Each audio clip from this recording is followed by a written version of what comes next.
Have you ever wondered what it is that makes others so happy? What habits have they cultivated over the years that continuously make them happy all around? Theories from the father of positive psychology, Martin Seligman, suggest that 60% of happiness is determined by our environment and genetics, while that 40% is all on us. It's important to know we can't be happy all the time. Otherwise, there'd be no such thing as happiness. It'd just be normal and constant, and we wouldn't be able to tell what happiness was. According to a study published in PLOS One, the most frequent human emotion is joy, followed by love and anxiety.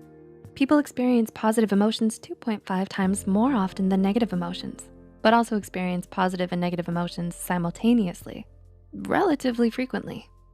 If joy can be frequent in others, maybe we can develop some habits that make happiness a frequent emotion in us as well. You should never give up on happiness.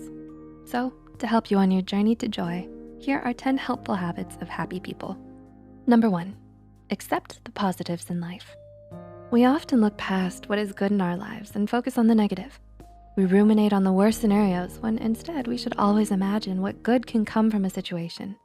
A good habit is to accept and acknowledge what you value and what makes you lucky. There are more things you're grateful for than you think. Number 2, don't fake a smile. Have you ever forced a smile and then felt emotionally drained from acting out an emotion you don't really feel? Some of us have jobs that require us to act in a certain way or smile all day. But when you can, it's better to smile only when you feel something positive. A study published in the Academy of Management journal revealed faking a smile when you feel a negative emotion can likely worsen your mood. Number 3, hold on to your passions. If you have free time, do what makes you happy. What do you enjoy? If you've had a long day and you just wanna sit back and enjoy watching your favorite film or playing your favorite video game, this can relieve some of the pressure and leave you happy. If you want happiness to last the next day or week, leave some room for your passions as well. If you have a skill you can improve and love doing, you'll only see growth and better results through time and practice. And you'll enjoy it now and in the long run. Number 4, be around people you genuinely enjoy and love. Spend time with people who make you happy and remind you of what's worth living for. Go ahead and consider if there's someone in your life who makes you feel unhappy all the time. It's best to keep the healthy relationships you genuinely enjoy. Studies have shown that people are indeed happiest when around other happy people. So gravitate towards that joyful person in your life. Ask them to hang out, invite them over, chat with them online. It may just improve your joy as well.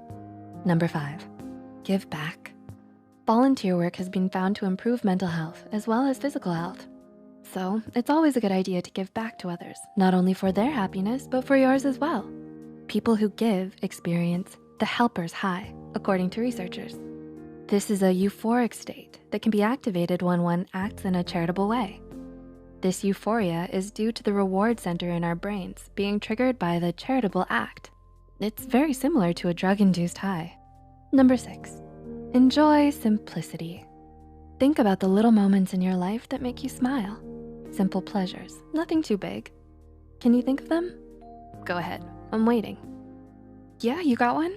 Why do you think you have this tiny experience stored in your memory vault? Because it's the simple moments we often enjoy without realizing. We're often happiness when we don't realize we're feeling happy. So take pleasure in the simple moments in life. Pouring a fresh cup of coffee, sitting out on your porch, reading a good book. No, this isn't a coffee commercial, but it's in these little pleasures that we take for granted. Number 7, consciously try to be happy, and it will improve your emotional well-being. You don't say.